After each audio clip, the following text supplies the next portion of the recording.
Hello friends, तो आज हम लोग सीखने वाले हैं OR subject that is operation and research. और उसमें आज हम लोग नया मेथड सीखने वाले हैं, हमारा टू फेज सिंप्लेक्स मेथड है ना। तो टू फेज सिंप्लेक्स मेथड सीखने वाले हैं हम लोग। सब में पहले मैं बता दूं कि स्टूडेंट को कुछ कंफ्यूजन होता है कि भाई डुअल सिंप्लेक्स मेथड और टू फेज सिंप्लेक्स मेथड में ना, डुअल सिंप्लेक्स मेथड अलग है, उसका प्रोसीजर अलग है, उसके प्रॉब्लम्स भी मैंने सॉल्व किया हुआ है, डिस्क्रिप्शन में लिंक है, आप देख सकते हो ना। और टू फेज सिंप्लेक्स मेथड जो है वो अलग है, उसका प्रोसीजर अलग है। ये दो फेजेस में प्रॉब्लम हम लोग को सॉल्व करना होता है ना। तो आज हम लोग देख रहे हैं टू फेज सिंप्लेक्स मेथड। उसका फर्स्ट प्रॉब्लम आज हम लोग सॉल्व करेंगे। तो फर्स्ट प्रॉब्लम जैसे कि बोर्ड पे आपको नजर आ रहा है, मैंने सिंप्लेक्स टेबल्स भी ड्रॉ करके रखे है ना, हमारा टाइम सेव हो जाए इसलिए ना। तो प्रॉब्लम का स्टेटमेंट देखो, एकदम सिंपल है। Solve the following LPP by using two phase simplex method, है ना। अब यहाँ पे हम लोग को z का इक्वेशन दिया है, मिनिमाइजेशन z, मिनिमाइजेशन का प्रॉब्लम है, यहाँ से दिख रहा है, सब्जेक्टेड टू दो कंस्ट्रेंट है। ओके, तो अब सब में पहले बेसिक देख लेते हैं हम लोग कि what is the basic difference between two phase simplex method और सिंप्लेक्स मेथड में क्या डिफरेंस है और यहाँ पे क्या नई चीजें होने वाली है हमारे साथ, है ना। तो सब में पहले जब भी टू फेज सिंप्लेक्स मेथड का प्रॉब्लम आप सॉल्व करोगे तो सब में पहले आपको z का इक्वेशन देखना है ना। अब z का इक्वेशन अगर मिनिमाइजेशन z रहेगा, मिनिमाइजेशन का अगर प्रॉब्लम रहेगा तो इट्स ओके, z के इक्वेशन में कुछ छेड़खानी हम लोग को नहीं करनी है स्टार्टिंग, है ना। अगर प्रॉब्लम मैक्सिमाइजेशन का रहेगा, यहाँ पे मैक्सिमाइजेशन लिखा है और z की इक्वेशन रहेगी यहाँ पे, तो सब में पहले हम लोग को मैक्सिमाइजेशन के जो ऑब्जेक्टिव फंक्शन का इक्वेशन है उसको हम लोग को चेंज करना है मिनिमाइजेशन। कैसे चेंज करेंगे? सिंपल, इसको क्या करना है, -1 से मल्टीप्लाई कर देना है ना। तो मतलब सबके सिंबल क्या हो जाएंगे, चेंज हो जाएंगे। अगर ये मैक्सिमाइजेशन का प्रॉब्लम रहता तो हम लोग क्या करते थे, इसको माइनस से मल्टीप्लाई करते थे, तो क्या हो जाता था, प्लस 10x माइनस 10x हो जाता था, 6x1 क्या होता, -6x1, और 2x3 क्या हो जाता था, -2x3 हो जाता था, है ना। लेकिन ये मिनिमाइजेशन का है तो उसको एज इट इज रख देना है, कुछ चेंज करने की जरूरत नहीं है। अब बढ़ते हैं सब्जेक्टेड टू कंस्ट्रेंट्स की तरफ। यहाँ पे दो कंस्ट्रेंट है। कंस्ट्रेंट में सब में पहली चीज आपको देखना है कि यहाँ पे ग्रेटर देन इक्वल्स टू है या लेस देन इक्वल्स टू, है ना। अब जैसे ये इक्वेशन में आपको नजर आ रहा है, यहाँ पे ग्रेटर देन और इक्वल्स टू, ग्रेटर देन और इक्वल्स टू है दोनों भी इक्वेशन में, है ना। तो जब ग्रेटर देन और इक्वल्स टू रहेगा तो तब आपको क्या करना है, तब आपको इक्वेशन में स्लैक वेरिएबल को क्या करना है, सब्सट्रैक्ट करना है। इक्वेशन में से स्लैक वेरिएबल को सब्सट्रैक्ट करना है और सेम इक्वेशन में ऐड करना है आर्टिफिशियल वेरिएबल को। आर्टिफिशियल वेरिएबल या सरप्लस वेरिएबल बोलते हैं उसको हम लोग ये नया टर्म है, देखो यहाँ पे नया टर्म इंट्रोड्यूस हो रहा है, आर्टिफिशियल वेरिएबल या फिर सरप्लस वेरिएबल जिसको हम लोग बोलते हैं, है ना। तो ये A1 से डिनोट किया जाता है, ए लेटर A से डिनोट होता है, कैपिटल A से, तो A1 बोलेंगे हम लोग यहाँ पे, है ना। तो ऐड कर देंगे, देखो फर्स्ट इक्वेशन में आ रहा है इसलिए S1 और A1 रहेगा, है ना। सेकेंड इक्वेशन में आएगा तो S2 A2 हो जाएगा, है ना, लाइक दैट। सो अब देखो, अब यहाँ पे भी देखो सेकेंड इक्वेशन में भी क्या है, ग्रेटर देन इक्वल्स टू है, तो यहाँ पे भी हम लोग क्या करेंगे, हमारा जो स्लैक वेरिएबल है उसको सब्सट्रैक्ट करेंगे और जो आर्टिफिशियल वेरिएबल या फिर सरप्लस वेरिएबल है उसको क्या करेंगे, ऐड करेंगे, तो प्लस A2 कर देंगे सेकंड इक्वेशन के लिए, है ना। तो ये किस लिए, जब ग्रेटर देन इक्वल्स टू रहेगा तब, है ना। अगर लेस देन इक्वल्स टू रहेगा, अगर इक्वेशन में लेस देन इक्वल्स टू ऐसा रहेगा सिंबल, इसकी जगह पे less than equals to symbol रहेगा, तब क्या करना है, तब हम लोग को आर्टिफिशियल वेरिएबल लेना ही नहीं, A1 A2 को लेना ही नहीं है। सिर्फ क्या करना है अपने को, सिंपल प्लस S1 और प्लस S2 रिस्पेक्टिव इक्वेशन में ऐड करना है। इक्वेशन नंबर 1 में प्लस S1 आएगा, इक्वेशन नंबर 2 में प्लस S2 आएगा और इक्वेशन नंबर 3 रहेगी तो उसमें प्लस S3 आएगा। जैसा हमारा जनरल प्रोसीजर होता है सिंप्लेक्स मेथड का, उस तरह से करना है। ओके, आते हैं हम लोग इक्वेशन पे। अब इक्वेशन में देखो ग्रेटर देन और इक्वल्स टू है, तो यहाँ पे इक्वेशन को हम लोग को चेंज करना पड़ेगा। तो वापस से आपको इक्वेशन लिखना है, वापस से आपको ऐसे लिखना है, मिनिमाइजेशन z इक्वल्स टू, ये इक्वेशन लिखना है सब्जेक्टेड टू कंस्ट्रेंट यहाँ पे, और ये इजी ग्रेटर देन इक्वल्स टू का सिंबल हटा देना और यहाँ पे क्या आ जाएगा, यहाँ पे आ जाएगा -S1 प्लस A1 आ जाएगा, है ना। इज इक्वल्स टू क्या हो जाएगा, 1 हो जाएगा, है ना। क्या हो जाएगा, इज इक्वल्स टू 1 हो जाएगा, है ना। तो उसी तरह से सेकंड इक्वेशन में भी हमारे क्या है, ग्रेटर देन इक्वल्स टू 2 है ना। तो ग्रेटर देन इक्वल्स टू का सिंबल हट जाएगा और यहाँ पे क्या आएगा, minus slack variable plus artificial और सरप्लस वेरिएबल और इज इक्वल्स टू क्या हो जाएगा, 2 हो जाएगा, है ना। और यहाँ पे भी क्या क्या आ जाएगा, अब देखो यहाँ पे देखो x1 क्या क्या था, x1 x2 x3 और क्या है, S1 S2 भी आ गया, है ना। यहाँ पे S2 आएगा, सेकेंड इक्वेशन है ना, S2 A2 आएगा, x3 उसके बाद क्या आएगा, S1 S2 A1 A2 both are greater than equals to 0, क्योंकि नॉन नेगेटिव अप्रोच है हमारा, सारे के सारे वेरिएबल्स हमारे शुड बी ग्रेटर देन और इक्वल टू 0 होने चाहिए, राइट। यहां पे समझ में आएगा। अब z की इक्वेशन में क्या चेंज होगा, देखो z की इक्वेशन में क्या ऐड होने वाला है, z की इक्वेशन में एज इट इज, जैसे हम लोग क्या करते हैं, देखो सिंपलेस्ट मेथड में क्या होता है, हम लोग क्या करते हैं 0s1 है ना, प्लस क्या करेंगे 0s1 है ना, नीचे लिखता हूं मैं आगे का, प्लस 0s2 आ गया है ना। अब ये जो आर्टिफिशियल वेरिएबल है, आर्टिफिशियल वेरिएबल को यहां पे हम लोग को ऐसे नहीं लिखना है कि प्लस 0a1 प्लस 0a2 ऐसे ऐड नहीं करना है ना। तो आर्टिफिशियल वेरिएबल का जो कोएफिशिएंट होता है वो ऑब्जेक्टिव फंक्शन में क्या होता है 1 होता है ना, क्या होता है 1 होता है। तो इसको हम लोग को एज इट इज लिखना है प्लस a1 प्लस a2 है ना, राइट है, समझ में आया यहां तक। हाँ चलो, तो ये एज इट इज हम लोग को ऐसे लिख देना है ना। अब इसके लिए हम लोग को क्या करना है पता है कि अब हम लोग को जैसे फर्स्ट सिंपलेक्स टेबल है हमारा है ना, फर्स्ट सिंपलेक्स टेबल है टू फेज मेथड के लिए, तो फर्स्ट सिंपलेक्स टेबल को हम लोग को फिलअप करना है। तो वहां पे जो ऑब्जेक्टिव फंक्शन है, ऑब्जेक्टिव फंक्शन में हम लोग सिर्फ क्या करेंगे, सिर्फ आर्टिफिशियल वेरिएबल को कंसिडर करेंगे। सिर्फ क्या करना है, आर्टिफिशियल वेरिएबल के कोएफिशिएंट को कंसिडर करना है। बाकी x1 x2 x3 s1 s2 ये सारे के सारे जितने वेरिएबल्स है, सबके सारे के सारे कोएफिशिएंट अपने क्या लिखना है 0 लिखना है ना। जैसे यहां पे मैंने ऑलरेडी लिखा हुआ है, देखो सीजे के वैल्यू, सीजे का जो रो है वहां पे हम लोग क्या करते हैं, जो z की इक्वेशन है इसके जितने भी सारे कोएफिशिएंट है, जितने सारे वेरिएबल्स है उनके कोएफिशिएंट लिखते हैं। जैसे कि यहाँ पे x1 है, अब x1 का कोएफिशिएंट क्या आना चाहिए, यहाँ पे x1 का कोएफिशिएंट 10 आना चाहिए ना इक्वेशन के हिसाब से, लेकिन हम लोग क्या लिखेंगे 0 लिखेंगे है ना। या फिर आप लोग को क्या करना पड़ेगा, आप लोग को रिवाइज्ड करके z का इक्वेशन सिंपल से लिख दो, और सिंपल करना है तो क्या करना है, ये जो इक्वेशन है इसको रिवाइज कर दो है ना, इसको रिवाइज करके क्या लिख देना है यहाँ पे, minimization z is equal to a1 plus a2 है ना, बस इतना इक्वेशन यूज करो। अब आपको देख रहा है यहाँ पे ना x1 x2 x3 है ना, s1 s2 है ना, तो इसके लिए x1 x2 x3 और s1 s2 सबका कोएफिशिएंट 0, सब जगह 0 लिख दो। सिर्फ a1 a2 है इसलिए a1 का कोएफिशिएंट 1, a2 का कोएफिशिएंट 1, दैट्स ऑल। ओके, अब देखो, अब फर्स्ट इक्वेशन है हमारा, फर्स्ट इक्वेशन के सारे कोएफिशिएंट हम लोग को यहाँ पे लिखना है। तो चलो फर्स्ट इक्वेशन के कोएफिशिएंट लिखते हैं हम लोग, ये एज इट इज लिखना है, इसमें कुछ चेंज नहीं करना है ना। तो समय पहले देखो क्या है, माइनस x1 है ना, तो माइनस x1 का क्या आ जाएगा यहाँ पे -1, उसके बाद देखो प्लस x2 है, प्लस x2 का क्या आएगा +1, उसके बाद प्लस x3 है, प्लस x3 का क्या आ जाएगा 1, उसके बाद यहाँ पे क्या आया है -s1 आया है, -s1 मतलब -1। ओके, उसके बाद देखो यहाँ पे इक्वेशन नंबर 1 में s2 का टर्म है क्या, नहीं है ना, तो s2 का टर्म नहीं है मतलब यहाँ पे क्या आ जाएगा 0 है ना। उसके बाद देखो, उसके बाद क्या है +a1 है ना, +a1 है मतलब यहाँ पे a1 के जगह पे 1 आ जाएगा।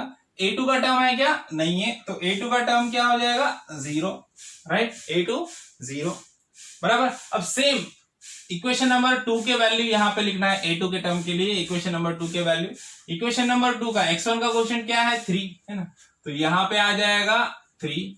उसके बाद देखो x2 का कोएफिशिएंट क्या है, कुछ नहीं है मतलब क्या रहता है +1। ओके, देन x3 का कोएफिशिएंट क्या है -x3 है, -x3 मतलब क्या आएगा कोएफिशिएंट -1 आ जाएगा है ना, तो यहाँ पे आ जाएगा -1। देन उसके बाद देखो -s2, -s2 मतलब s2 का कोएफिशिएंट क्या है -1 है, लेकिन यहाँ पे इक्वेशन में s1 दिख रहा है कि किधर, s1 है ही नहीं, तो s1 का कोएफिशिएंट क्या आ जाएगा, s1 का कोएफिशिएंट आ जाएगा 0। s2 देखो -s2 है, तो s2 का कोएफिशिएंट आ जाएगा -1। उसके बाद a1 है क्या इक्वेशन में, इक्वेशन में a1 नहीं है ना, तो a1 नहीं है मतलब a1 का कोएफिशिएंट 0। a2 है क्या इक्वेशन में, हाँ a2 है यहाँ पे है ना, तो a2 है तो a2 का कोएफिशिएंट क्या आ जाएगा 1 है ना। और सॉल्यूशन में देखो इज इक्वल टू क्या आ गया, इधर इक्वेशन नंबर 1 में क्या है 1 है, इक्वेशन नंबर 2 में क्या है 2 है, तो यहाँ पे सॉल्यूशन में यहाँ पे आ जाएगा 1 और यहाँ पे आ जाएगा 2, राइट है, समझ में आ गया यहाँ तक। अब देखो, अब अपने को क्या करना है, अब अपने को zj की वैल्यू निकालना है।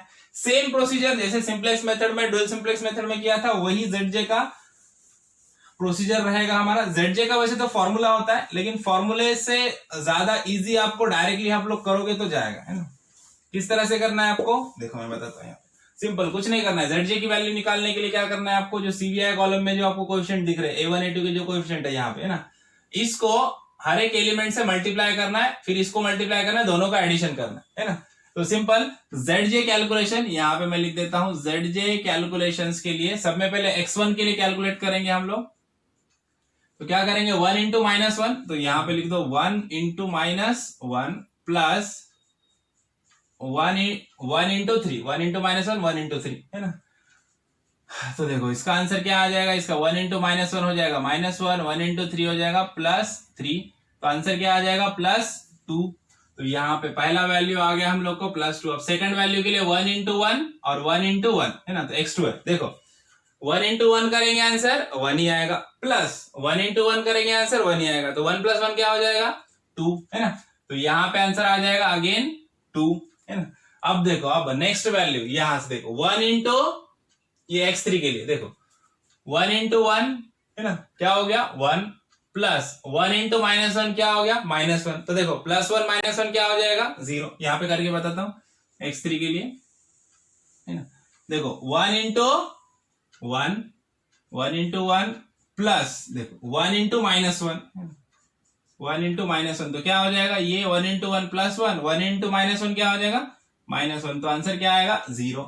तो यहां पे आ गया हमारा 0। अब आगे देखो 1 इंटू माइनस वन क्या हो जाएगा minus one, plus 1 into zero क्या आ जाएगा 0, तो 0 को तो लेना ही नहीं है ना, तो क्या बचा 1 इंटू माइनस वन मतलब माइनस वन, तो यहाँ पे आंसर क्या आ जाएगा माइनस वन। सिमिलरली यहाँ पे भी करना है, देखो 1 इंटू जीरो 0 हो गया, 1 इंटू माइनस वन क्या बचा माइनस वन। अब देखो 1 इंटू वन 1 और 1 इंटू जीरो 0 हो गया, तो 1 इंटू वन सिर्फ 1 आया यहाँ पे, है ना। यहाँ पे भी देखो 1 इंटू जीरो 0 हो गया, 1 इंटू वन यहाँ पे 1 आ गया, है ना। समझ में आया। अब देखो ये ऑब्जेक्टिव फंक्शन सॉल्यूशन की वैल्यू भी हम लोग निकाल सकते हैं, लेकिन फाइनल जब इटरेशन आया तब निकालना जरूरी होता है, फर्स्ट इटरेशन में तो आंसर नहीं आएगा, है ना। तो इसके लिए यहाँ पे हम लोग सॉल्यूशन में की वैल्यू ZJ की यहाँ पे नहीं निकालेंगे।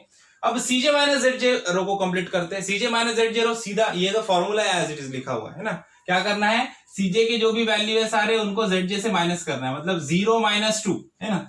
अब 0 माइनस 2 का आंसर क्या आएगा, सिंपल है 0 माइनस 2 का आंसर आएगा -2, है ना। यहाँ पे कंफ्यूज नहीं होना, अच्छे से देखना है साइन को, है ना। 0 माइनस 2 अगेन -2, 0 माइनस 0 0, देखो 0 माइनस -1, अब देखो 0 माइनस -1, ये माइनस माइनस क्या हो जाएगा +1 आएगा आंसर, है। देखो उसी तरह से 0 माइनस 1 ये भी क्या आएगा +1, 0 माइनस -1 मतलब माइनस माइनस प्लस हो जाएगा, okay. Again 1 minus 1 0, 1 minus 1 0, right है, समझ में आया। अब देखो अब इसको देखना है आपको कि सॉल्यूशन आपका ऑप्टिमल है क्या। सब में पहले ऑप्टिमैलिटी का कंडीशन क्या है, मिनिमाइजेशन का प्रॉब्लम है, ऑप्टिमैलिटी का कंडीशन क्या है। ऑप्टिमैलिटी का कंडीशन ये है कि CJ minus ZJ row should be greater than और इक्वल्स टू 0, मतलब CJ माइनस ZJ रो में जितने सारे वैल्यू है वो सारे के सारे वैल्यू कैसे होने चाहिए, एक तो 0 होने चाहिए या पॉजिटिव वैल्यू होनी चाहिए, एक भी नेगेटिव वैल्यू नहीं होनी चाहिए, है ना। एक भी नेगेटिव वैल्यू होनी चाहिए क्या, नहीं होनी चाहिए, no negative value should be there, है ना। तो यहाँ पे तो नेगेटिव वैल्यू है भाई, है ना। कौन से दो वैल्यू है -2, है ना। अब क्या करना पड़ेगा, और अपने को इटरेशन करना है, इसका मतलब अपने को और इटरेशन करना है और प्रॉब्लम और सॉल्व करना है आगे, है ना। तब आगे और प्रॉब्लम सॉल्व करने के लिए हम लोग क्या करेंगे, आगे और प्रॉब्लम सॉल्व करने के लिए हम लोग को नेक्स्ट इटरेशन पे जाना पड़ेगा, और नेक्स्ट इटरेशन पे जाने के लिए हम लोग को यहां से फिर की रो निकालना पड़ेगा, फिर उससे हम लोग को की एलिमेंट मिलेगा, है ना। तो की कॉलम कैसे फाइंड आउट करेंगे, क्या है कंडीशन की कॉलम के लिए। की कॉलम के लिए आपको देखना है CJ माइनस ZJ रो में मोस्ट नेगेटिव वैल्यू, है ना, मतलब सब में बड़ा आंकड़ा नेगेटिव वाला, सब में बड़ा वैल्यू क्या है। यहाँ पे हम लोग देख रहे हैं कि 2 नेगेटिव वैल्यू है और 2 भी सिमिलर है, मतलब ये भी -2 टाई है यहाँ पे, है ना। तो अब दोनों में से कोई भी वैल्यू आप सेलेक्ट कर सकते हो। जब भी देखो सिमिलर वैल्यू आ जाएगी ना, तो तब उसमें से कोई भी वैल्यू आप अपने मर्जी से चूज कर सकते हो, है ना। तो यहाँ पे -2 तो पहला वैल्यू मैं सेलेक्ट कर लूंगा, ये वाला वैल्यू देखूंगा मैं, है ना। तो अब ये मोस्ट नेगेटिव वैल्यू हो गया, तो अब ये हो गया हमारा की कॉलम, है ना। तो की कॉलम को हाईलाइट कर देते हैं हम लोग, दिस इज आवर की कॉलम, ओके। अब की रो डिसाइड करना है। की रो कैसे डिसाइड करेंगे, की रो डिसाइड करने के लिए हम लोग को सॉल्यूशन कॉलम देखना है। देखो सॉल्यूशन कॉलम में जो मोस्ट पॉजिटिव वैल्यू है उसको देखना है, सब में बड़ी पॉजिटिव वैल्यू कौन सी है। यहाँ पे देखो सब में बड़ी पॉजिटिव वैल्यू देखो 1 और 2 है, तो 2 सब में बड़ी पॉजिटिव वैल्यू है, तो ये क्या हो गया हमारा की रो हो गया, दिस इज आवर की रो, ओके। ये हो गया हमारा की रो। समझ में आया? तो अब यहाँ पे हम लोग को इंटरिंग वेरिएबल और लीविंग वेरिएबल समझ में आएगी, कौन सा वेरिएबल इंटर होगा और कौन सा वेरिएबल लीव होगा, ये हम लोग को यहां से समझ में आ गया। तो देखो क्या हो जाने वाला है, ये जो A2 है, A2 क्या हो जाएगा, लीविंग वेरिएबल है ना। सो A2 will be leaving variable है ना, A2 is leaving variable, right. मैं यहाँ पे क्यों लिख रहा हूं उसका रीजन है बताता हूँ। लिविंग वेरिएबल और इंटरिंग वेरिएबल क्या है, फिर इंटरिंग A2 की जगह पे कौन आएगा, x1 आएगा, x1 है ना। So x1 is entering variable, entering variable. देखो अब जो ये सीबी बेसिक वेरिएबल का जो कॉलम है, यहां से जो भी आर्टिफिशियल वेरिएबल जो लीव करने वाला है वो ऊपर से भी लीव कर देगा। ये जो हमारा बेसिक वेरिएबल का जो रो है वहां से भी वो लीव हो जाएगा। मतलब यहाँ पे अब A2, अब नेक्स्ट इटरेशन में A2 यहाँ पे नहीं रहेगा है ना, यहाँ पे A2 रहेगा क्या, A2 नहीं रहेगा। A2 जो हमारा लिविंग वेरिएबल हो गया वो यहाँ पे अब फर्स्ट इटरेशन के टेबल में रहेगा कि A2 आएगा ही नहीं है ना। कहाँ पे, यहाँ पे A2 आएगा ही नहीं, मतलब लीव हो गया, मतलब वो यहाँ पे आएगा ही नहीं है ना। प्रीवियस प्रॉब्लम से हम लोग को देखे थे कि जो भी लिविंग वेरिएबल होता है वो ऑलरेडी सीजे कॉलम में और बेसिक वेरिएबल के रो में रहता था वो है ना। अब यहाँ पे क्या है, जो लिविंग वेरिएबल है, जैसे A2 यहाँ पे लिविंग वेरिएबल हो रहा है, तो अब वो फर्स्ट इटरेशन के टेबल में यहाँ पे A2 नहीं रहेगा, सिर्फ देखो A1 है ना, S1 S2 A1 है ना, ये S1 ये S2 और A1 है। A2 है क्या, A2 नहीं है, A2 इधर से भी लीव हो जाएगा, टेबल से भी चला जाएगा है ना। ये बड़ा चेंज है, याद रखना। ओके, तो देखो अब यहाँ पे नेक्स्ट इटरेशन हम लोग बनाएंगे, फर्स्ट इटरेशन की तरफ जाएंगे। फर्स्ट इटरेशन में देखो यहाँ पे आ जाएगा ये A1, A2 हमारा लिविंग वेरिएबल है ना, तो A2 की जगह पे x1 आ जाएगा है ना। देखो अब ये ऊपर नीचे, आप लोग पहले जो भी न्यू रो है उसको पहले भी लिख सकते हो या उसको बाद में भी लिख सकते हो, ऐसे भी कर सकते हो। देखो देखो अगर ये आपको कंफ्यूज हो रहा है तो आप एज इट इज वैसे भी कर सकते हो। देखो x, क्योंकि A2 यहाँ पे था ना नीचे, तो A2 की जगह पे भी आप x1 लिख सकते हो। देखो ऐसे भी कर सकते हो। अगर ये कंफ्यूज हो रहा है, जो मैंने लिखा था वो कंफ्यूजन हो रहा है, तो यहाँ पे देखो A2 की जगह पे x1 आया ना, तो x1 को यहाँ पे लिख दो, कोई टेंशन नहीं है ना। यहाँ पे लिखो या ऊपर लिखो, कोई फर्क नहीं पड़ेगा। ये x1 आ गया यहाँ पे, और x1 का कोएफिशिएंट क्या है, अभी x1 का कोएफिशिएंट ऊपर 0 है, तो यहाँ पे कोएफिशिएंट इसका 0 हो जाएगा है ना।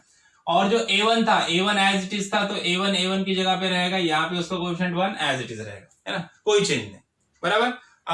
अब देखो अब क्या करना है, अब हमारा की एलिमेंट कौन सा है, की एलिमेंट है हमारा 3 है ना। तो की एलिमेंट वाली रो जो हमारी न्यू रो है, न्यू रो हमारी सब में पहले फिलअप होगी, तो यहाँ पे इसको नाम भी दे देंगे हम लोग, ये वाली है हमारी न्यू रो,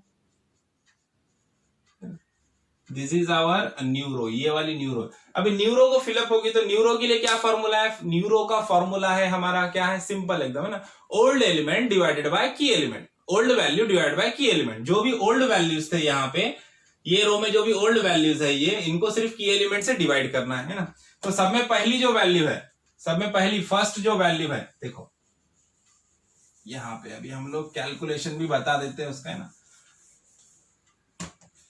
देखो यहाँ पे क्या लिखेंगे हम लोग, न्यू रो कैलकुलेशंस के, न्यू रो कैलकुलेशंस, ये वाली रो की कैलकुलेशंस। तो क्या करना है हम लोग को, सिंपल पहले x1 के लिए कैलकुलेट करेंगे, तो यहाँ पे ओल्ड वैल्यू क्या है हमारी 3 है ना, और की एलिमेंट कितना है, की एलिमेंट भी 3 है, तो 3/3 1 आ गया है ना, तो यहाँ पे आ जाएगा पहला वैल्यू आ गया 1। उसके बाद देखो x2 के लिए ओल्ड वैल्यू कितना है, ओल्ड वैल्यू है 1, और की एलिमेंट कितना है 3 है, तो 1/3, तो यहाँ पे सेकंड वैल्यू आ गई 1/3।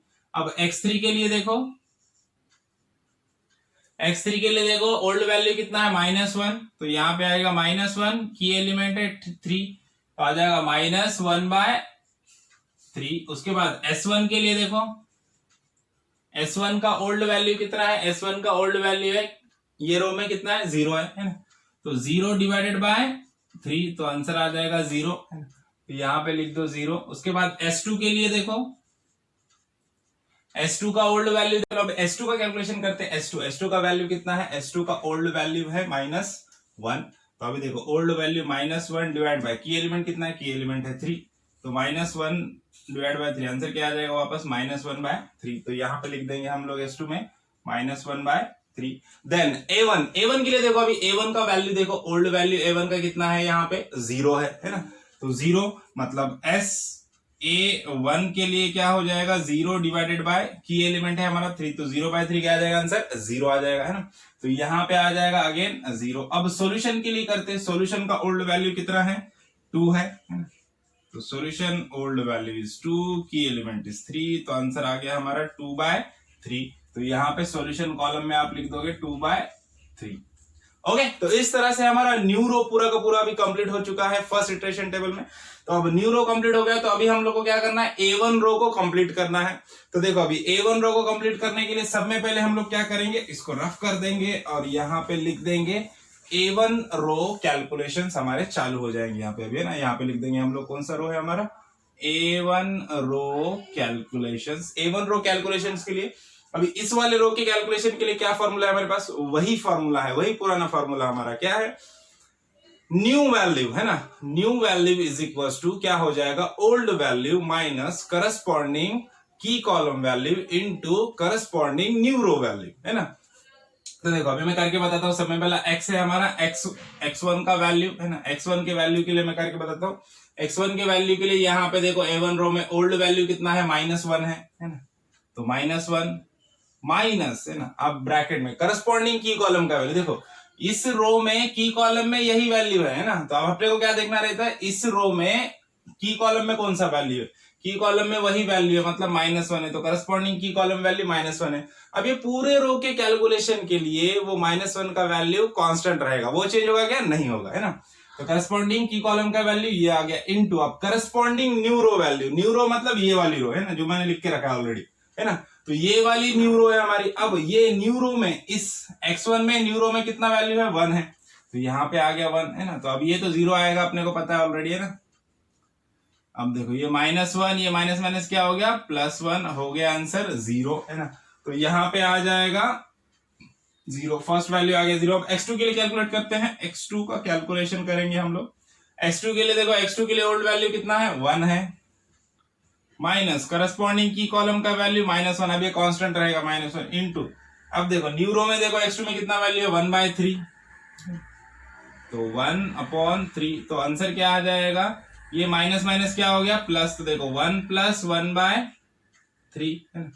तो 1 + 1/3, 3 × 1 = 3 है ना, 3 × 1 = 3 + 1 डिवाइडेड बाय 3, तो क्या हो जाएगा, आंसर आ जाएगा 4/3 है ना। तो यहाँ पे आ जाएगा सेकंड वैल्यू आ जाएगी हमारी 4/3। अब x3 के लिए कैलकुलेट करते हैं।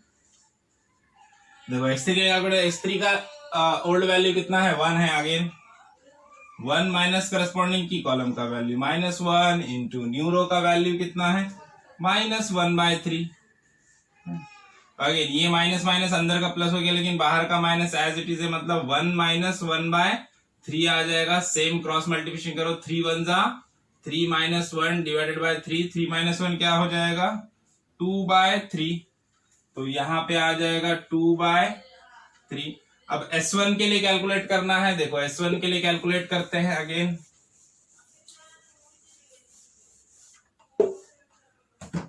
हाँ, तो अभी S1 के लिए कैलकुलेट करते हैं। S1 के लिए कैलकुलेट करना है, तो S1 का देखो ओल्ड वैल्यू यहाँ पे S1 में कितना है -1 है, तो -1 माइनस करस्पॉन्डिंग की कॉलम का वैल्यू वो भी -1 है, वो तो कांस्टेंट रहेगा, इनटू अभी S1 में न्यू रो में कितना वैल्यू है, S1 में न्यू रो में वैल्यू है 0 है ना, तो इनटू ये 0 हो जाएगा, तो ये टर्म सारा 0 का बचा क्या, सिर्फ -1 है ना। तो एज इट इज -1 का आंसर इधर -1 आ जाएगा S1 में।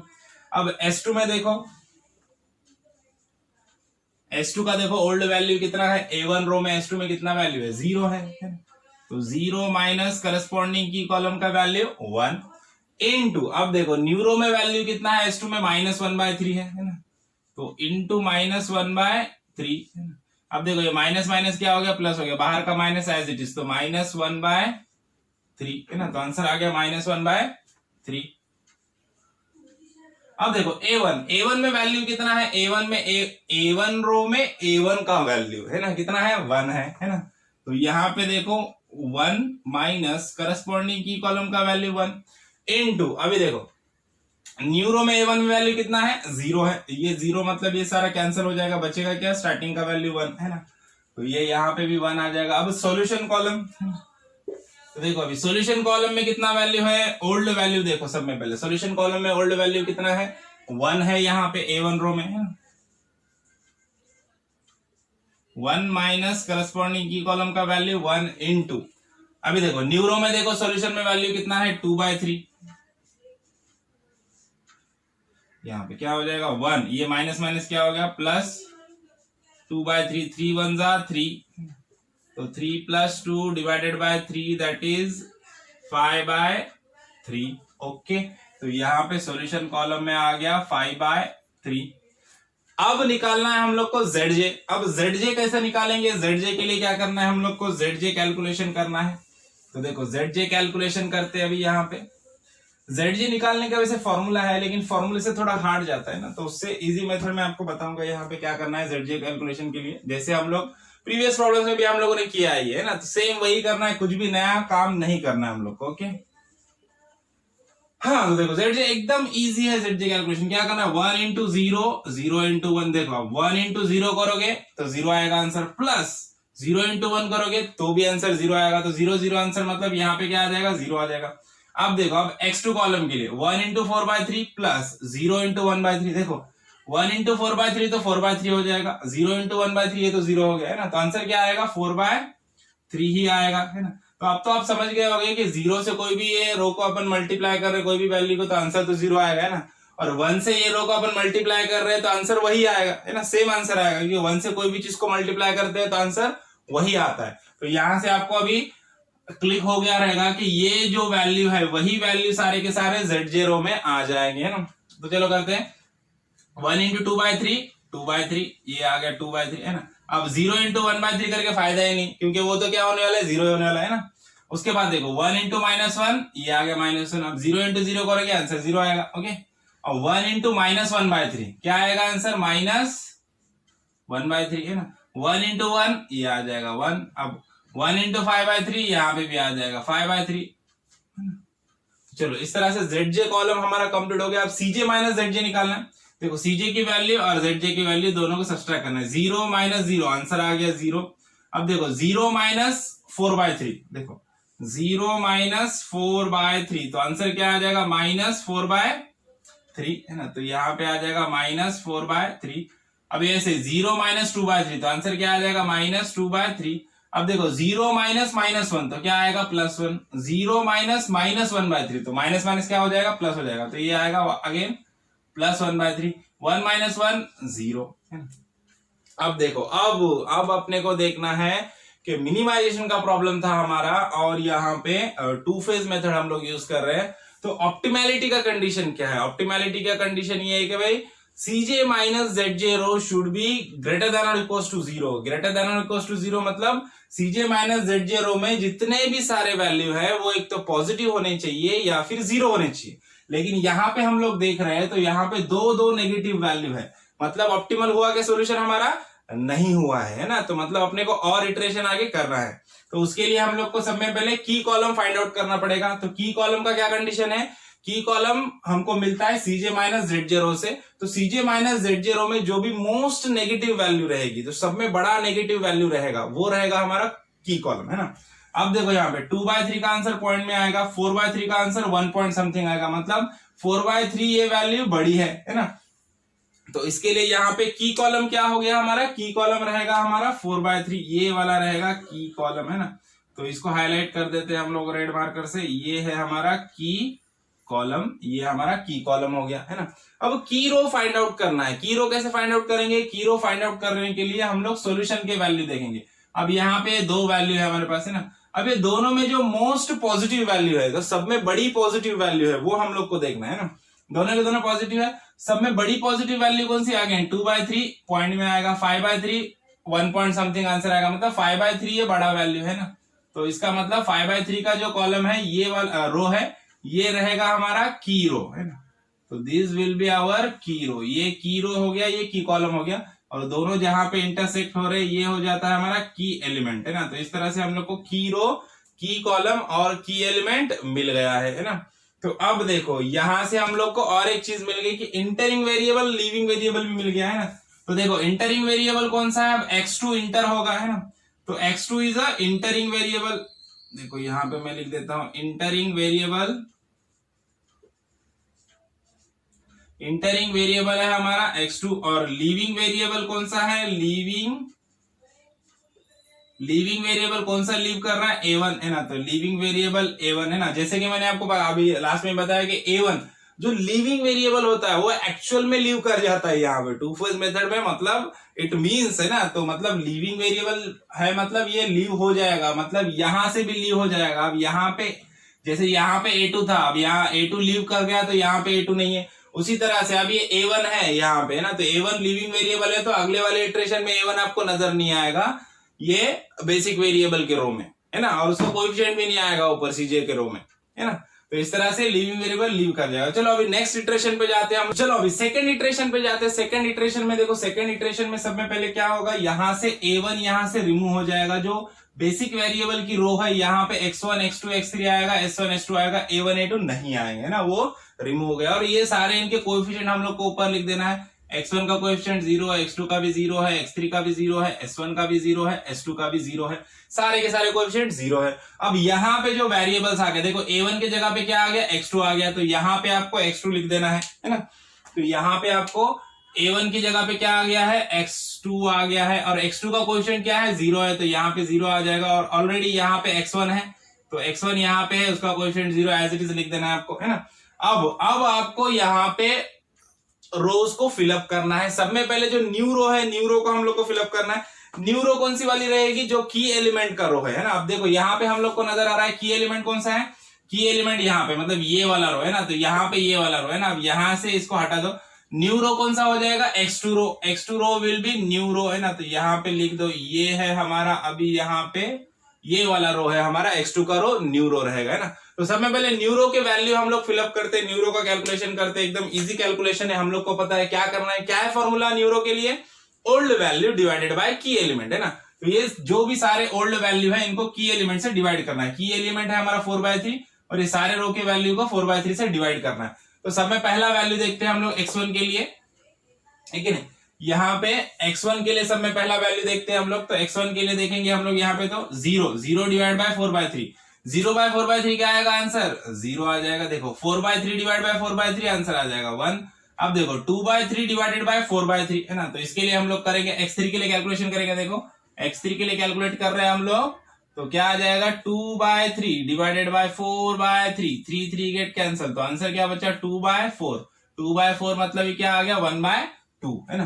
तो x3 का वैल्यू आ जाएगा 1/2। अब s1 के लिए कैलकुलेट करेंगे। s1 का देखो वैल्यू क्या है, -1 डिवाइडेड बाय 4/3, है ना। तो देखो -1 डिवाइडेड बाय 4/3, ये ऊपर आ जाएगा, उल्टा हो जाएगा तो ये ऊपर आ जाएगा, तो क्या हो जाएगा -3/4, है ना। तो आंसर आ जाएगा हमारा -3/4। अब s2 के लिए कैलकुलेट करेंगे। s2 का देखो ओल्ड वैल्यू कितना है, s2 का वैल्यू है हमारा यहाँ पे देखो -1/3 डिवाइड बाय 4/3, तो -1/3 की एलिमेंट है 4/3, 3 गेट कैंसल, तो आंसर आ गया -1/4, है ना। तो ये आ गया -1/4। अब a1 नहीं लेंगे, डायरेक्ट क्या है सॉल्यूशन। सॉल्यूशन देखो, सॉल्यूशन का कैलकुलेशन करेंगे हम लोग। सॉल्यूशन में वैल्यू कितना है 5/3 है, तो देखो 5/3 डिवाइड बाय की एलिमेंट है 4/3, 3 गेट कैंसिल, तो वैल्यू क्या बचा 5/4, है ना। तो यहाँ पे आ जाएगा वैल्यू 5/4, है ना। अब हम लोग को x1 रो का कैलकुलेशन करना है, x1 रो का कैलकुलेशन करना है। तो चलो सब में पहले यहाँ पे लिख देते हैं x1 रो कैलकुलेशंस, है ना। तो x1 रो के कैलकुलेशंस करना है हम लोग को। ये वाला x1 रो हमारा, है ना। तो यहाँ पे लिख देंगे x1 रो कैलकुलेशंस, ओके। अब देखो x1 रो कैलकुलेशन के लिए क्या है फॉर्मूला, फॉर्मूला है new value is equals to old value minus in bracket corresponding की column value into corresponding new row value, है ना। तो अब देखो, अब ये रो के लिए कैलकुलेट कर रहे हैं हम लोग। तो ये रो में करस्पॉन्डिंग की कॉलम का वैल्यू क्या है 1/3 है, तो सारे रो के कैलकुलेशन के लिए करस्पॉन्डिंग की कॉलम वैल्यू 1/3 रहेगा और ये कांस्टेंट रहेगा, है ना। और ये सारे हैं ओल्ड वैल्यू और ये सारे हैं न्यू रो के वैल्यू, ओके। तो चलो स्टार्ट करते हैं कैलकुलेशन। सब में पहले करेंगे x1 के लिए कैलकुलेट करेंगे। चलो x1 के लिए कैलकुलेट करेंगे। x1 का ओल्ड वैल्यू क्या है, यहाँ पे 1 है ना। तो ओल्ड वैल्यू है 1 माइनस करस्पॉन्डिंग की कॉलम का वैल्यू है 1/3 जो कांस्टेंट रहेगा आगे, इनटू अब देखो करस्पॉन्डिंग न्यूरो का वैल्यू मतलब x1 में न्यूरो का वैल्यू क्या है 0 है। ये सब 0 हो गया सारा, बचा क्या 1 बचा। तो यहाँ पे पहला वैल्यू आ जाएगा 1। अब सेकंड वैल्यू x2 के लिए कैलकुलेट करते हैं। x2 में देखो ओल्ड वैल्यू क्या है 1/3। अब ये तो 0 आने वाला अपने को पता है, माइनस करस्पॉन्डिंग की कॉलम का वैल्यू भी 1/3 इनटू न्यूरो का वैल्यू क्या है 1 है। तो देखो 1/3 माइनस 1/3 क्या आएगा 0 है ना। तो यहाँ पे आ गया ये 0 राइट। अब देखो x3 के लिए कैलकुलेट करते हैं। x3 का देखो ओल्ड वैल्यू कितना है, x3 का ओल्ड वैल्यू है हमारा -1/3 है। देखो -1/3 माइनस करस्पॉन्डिंग की कॉलम का वैल्यू तो 1/3 रहेगा इनटू, अब न्यूरो का वैल्यू देखो x3 में न्यूरो का वैल्यू क्या है 1/2 है। तो देखो क्या हो जाएगा -1/3 माइनस 2 3 6 -1/6 है ना। तो यहाँ पे क्रॉस मल्टीप्लिकेशन कर लेना, इजी वाला पड़ेगा। 6 1 6 है ना, 3 1 3 डिवाइड बाय 6 3 18। अब देखो -6 -3 क्या हो जाएगा -9 डिवाइडेड बाय 18। 9 1 9 9 2 18, तो क्या आ जाएगा -1/2 है ना। तो यहाँ पे आ जाएगा -1/2 है ना। या फिर आपको इतना कैलकुलेशन करने की जरूरत नहीं, सीधा इंजीनियरिंग में हो तो कैल्सी यूज करो, कैल्सी में डायरेक्टली आपको ये वैल्यू मिल जाएंगे डायरेक्ट। ओके, तो अब देखो x3 के बाद S1 के लिए क्या कैलकुलेट करेंगे। S1 के लिए ओल्ड वैल्यू देखो किधर है, इधर है, x1 रो का है ना। ओल्ड वैल्यू है हमारा 0 माइनस करस्पॉन्डिंग की कॉलम का वैल्यू 1/3 इनटू S1 रो में देखो न्यूरो का वैल्यू कितना है -3/4। तो -3/4, ये तो 0 हो गया, ये माइनस क्या हो गया प्लस हो गया। तो प्लस 1 ये 3 3 कैंसिल हो गया, बचा क्या 1/4। तो आंसर आ गया +1/4। अब S2 के लिए कैलकुलेट करेंगे हम लोग। तो देखो S2 के लिए कैलकुलेट करना है यहाँ पे। हाँ, सो S2 कैलकुलेशंस, S2 रो के लिए कैलकुलेट करेंगे। ओल्ड वाला वैल्यू देखो S2 रो के लिए यहाँ पे -1/3 है। तो -1/3 माइनस करस्पॉन्डिंग की कॉलम वैल्यू 1/3। न्यूरो का वैल्यू S2 का कितना है -1/4 है। ओके, ये माइनस क्या हो जाएगा प्लस हो जाएगा है ना। तो क्या लिखेंगे -1/3 प्लस, अभी देखो 4 3 12, तो यहाँ पे क्या आ जाएगा 1/12। ओके, अब यहाँ पे क्रॉस मल्टीप्लिकेशन हो जाएगा, तो माइनस पे लगेगा 12 1 12। उसके बाद ये 3 1 3 डिवाइड बाय 12 3 36। 12 प्लस 3 -12 प्लस 3 क्या हो जाएगा -9 डिवाइडेड बाय 36 है ना। अभी 9 1 9 9 4 36, तो यहाँ पे आ जाएगा -1/4। तो ये वाला आंसर मिल जाएगा हम लोग को -1/4। अब सॉल्यूशन के लिए कैलकुलेट करते हैं। तो देखो let's calculate for solution. Solution का ओल्ड वैल्यू कितना है 2/3 है ना। तो देखो 2/3 माइनस करस्पॉन्डिंग की कॉलम का वैल्यू 1/3 इनटू करस्पॉन्डिंग न्यूरो का वैल्यू कितना है 5/4। तो अब इसको ध्यान से कैलकुलेट कर लेना है। देखो क्या हो जाएगा 2/3। अब ये 3 4 12, तो माइनस क्या हो जाएगा 5/12 है ना। अब इसको वापस कैलकुलेट करो, क्रॉस मल्टीप्लिकेशन हो जाएगा। 12 2 24 और 5 3 15 -15 डिवाइड बाय 12 3 36 है ना। तो अगेन देखो 24 में से 15 चला गया तो कितना बचेगा 9 बचेगा, +9 9 डिवाइडेड बाय 36 मतलब 9 4 36। तो आंसर अगेन 1/4 आ जाएगा, यहाँ पे +1/4 आ गया राइट है। तो सारे के सारे वैल्यू हमारे यहाँ पे फिलअप हो चुके हैं। अब देखो अब क्या करना है हम लोग को, अब ZJ कैलकुलेशन करना है। ZJ कैलकुलेशन वेरी सिंपल, जैसे कि आप लोग को पता है क्या करना है हम लोग को, कुछ भी नहीं करना है। यहाँ पे ZJ के सारे वैल्यू 0 आने वाले हैं। देखो थोड़ा सा आपने दिमाग लगाया होगा तो आपको ही समझ में आ गया है ना। ZJ के सारे वैल्यू 0 आने वाले हैं। देखो कैसे 0 आएंगे, क्योंकि यहाँ के कोएफिशिएंट सारे के सारे जीरो है। कैसे निकालते ZJ की वैल्यू हम लोग? 0 इंटू 0 प्लस 0 इंटू 1 दोनों 0, 0 इंटू 1 प्लस 0 इंटू 0 दोनों 0, 0 इंटू 1/2 प्लस 0 इंटू -1/2 दोनों 0 है ना। तो इस तरह से सारे के सारे वैल्यू क्या आ जाएंगे? 0 0 0 आ जाएंगे। तो ZJ के रो में बिना देखे सब 0 0 0 लिख दो। कुछ कैलकुलेशन करने की जरूरत है क्या? नहीं है ना। अब देखो, अब CJ माइनस ZJ निकालना है। CJ का रो क्या है? ये CJ का रो, ये रहा ZJ का रो। इसमें से इसको माइनस करो। 0 minus 0 0, 0 minus 0 0, 0 minus 0 0, 0 minus 0 0, 0 minus 0, ये भी आ गया 0। देखो CJ माइनस ZJ का सारा रो 0 हो गया। मतलब ऑप्टिमैलिटी कंडीशन को हम लोग रीच कर चुके हैं। ऑप्टिमैलिटी कंडीशन क्या था? CJ minus ZJ row should be greater than और इक्वल टू 0 है ना। मतलब CJ माइनस ZJ रो में सारे के सारे वैल्यू एक तो पॉजिटिव होने चाहिए या फिर 0 होने चाहिए, नेगेटिव वैल्यू नहीं होना चाहिए। तो यहाँ पे सारे के सारे वैल्यू 0 है। कोई भी नेगेटिव वैल्यू है क्या? नहीं है। तो मतलब सॉल्यूशन हमारा ऑप्टिमल हो चुका है। और अब हम लोग फेज 2 में जा सकते हैं। तो फेज 2 में जाने से पहले एक चीज अच्छे से ध्यान से हम लोग को देख लेना है कि जो CJ रो है हमारा, CJ रो में सारे के सारे वैल्यू 0 है कि नहीं, ये देख लेना है। 0 रहेगा तो ओके है, फिर हम लोग आगे बढ़ सकते हैं। तो अभी चलो, यहाँ पे भी CJ के रो में भी सारे वैल्यू 0 है, तो हम लोग फेज 2 में जा सकते हैं। तो फेज 2 में जाते हैं हम लोग। फेज 2 का इटरेशन देखते हैं। फेज 2 का जो हमारा इटरेशन है, फेज 2 के इटरेशन में जाते हैं। फेज 2 के इटरेशन के लिए क्या करेंगे हम लोग? एज इट इज पूरा टेबल हमारा बना लेंगे। अब ध्यान से देखो, यहाँ पे क्या चेंज होने वाला है मैं आपको बताता हूँ। देखो, फेज 2 इटरेशन में क्या करना है हम लोग को? ये जो हमारा यहाँ पे x2 और x1 रो है, ये हमारा x2 रो और जो हमारा x1 रो है, x2 और x1 row as it is आपको यहाँ पे पूरा का पूरा फिलअप कर देना है ना।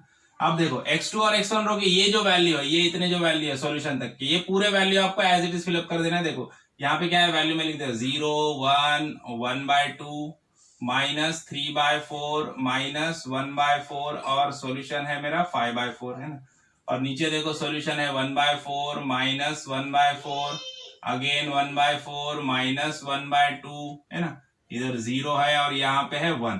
तो ये दो कॉलम हम लोग, दो रो हम लोगों ने अच्छे से पूरा फिलअप कर दिया है ना। अब बाकी के जो बचे वाले रो है उसमें थोड़ा सा चेंज आने वाला है। क्या चेंज आने वाला है? इसके लिए हम लोग को क्या करना है, जो हमारा ऑब्जेक्टिव फंक्शन है, जो हमारा ऑब्जेक्टिव फंक्शन जो z का हमको इक्वेशन दिया है, उसके वैल्यू हम लोगों ने अभी तक कोएफिशिएंट यूज नहीं किए थे। सिर्फ हम लोगों ने क्या किया था, आर्टिफिशियल जो हमारा आर्टिफिशियल वेरिएबल है a1 a2, सिर्फ उसको उसके हम लोग ने कोएफिशिएंट यूज किए थे। बाकी x1 x2 x3 s1 s2 सारे के सारे कोएफिशिएंट को हम लोगों ने 0 0 रखा था स्टार्टिंग में, है ना।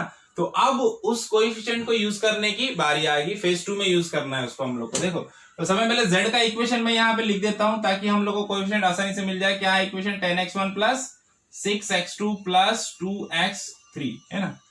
अब यहाँ इसके साथ क्या आएगा, प्लस 0s1 प्लस 0s2 है ना। आर्टिफिशियल वेरिएबल यहाँ पे नहीं आएगा। आर्टिफिशियल वेरिएबल का कोएफिशिएंट हम लोगों ने स्टार्टिंग में ही ले लिया था, है ना। तो अब चलो, अब इसके सारे कोएफिशिएंट हम लोग को यहाँ पे लिखना है CJ के रो में। देखो, x1 का कोएफिशिएंट क्या है, 10 है, तो यहाँ पे मैं लिख दूंगा 10। x2 का कोएफिशिएंट 6 है, तो यहाँ पे लिख दूंगा 6। x3 का कोएफिशिएंट क्या है, 2 है। s1 और s2 का कोएफिशिएंट 0 0 है, वो एज इट लिख देंगे। अब उसी तरह से यहाँ पे x2 है, तो x2 का कोएफिशिएंट 6 है, तो यहाँ पे 6 आ जाएगा। x1 का कोएफिशिएंट कितना है, 10 है, तो यहाँ पे 10 आ जाएगा, राइट। अब देखो, अब क्या करना है हम लोग को, अब ZJ रो को कंप्लीट करना है। एज इट इज जैसा कैलकुलेशन करते हैं उसी तरह से करना है।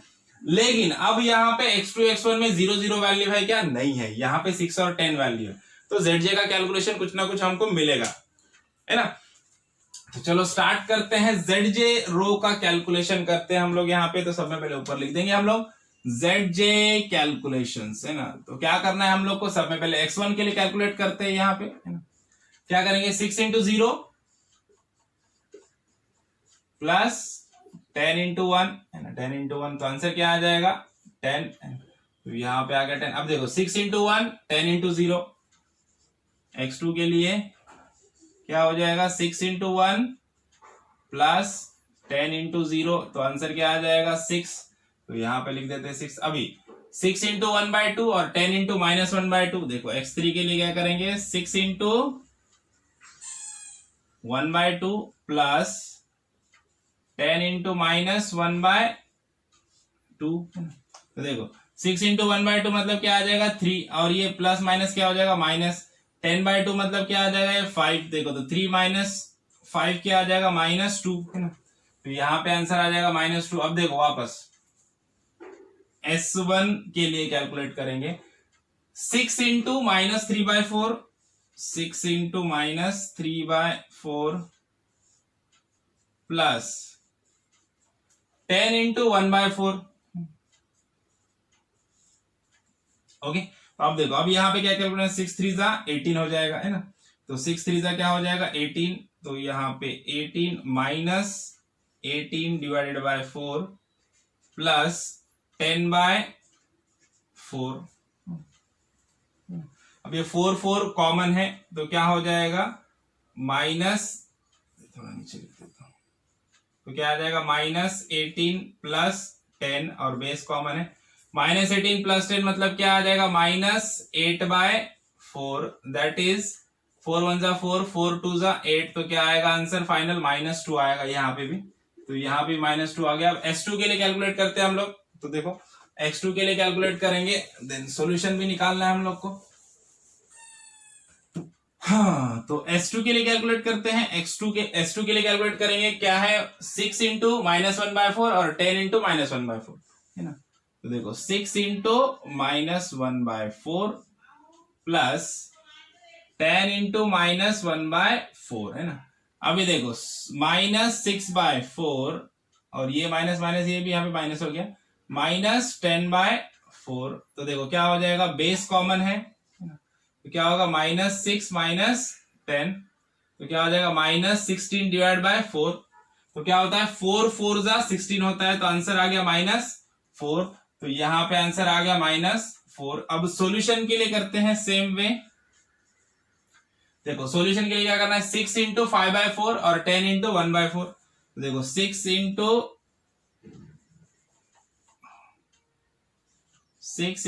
5/4 प्लस 10 इंटू 1/4, है ना।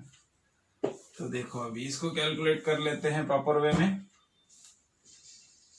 तो क्या हो जाएगा 6 5 जा 30, तो 30/4 प्लस 10 1 जा 10, 10/4, बेस कॉमन है अगेन, तो 30 plus 10 divided by 4 that is 40/4, तो आंसर आ गया 10। तो सॉल्यूशन ZJ का सॉल्यूशन मिल गया हम लोग को 10।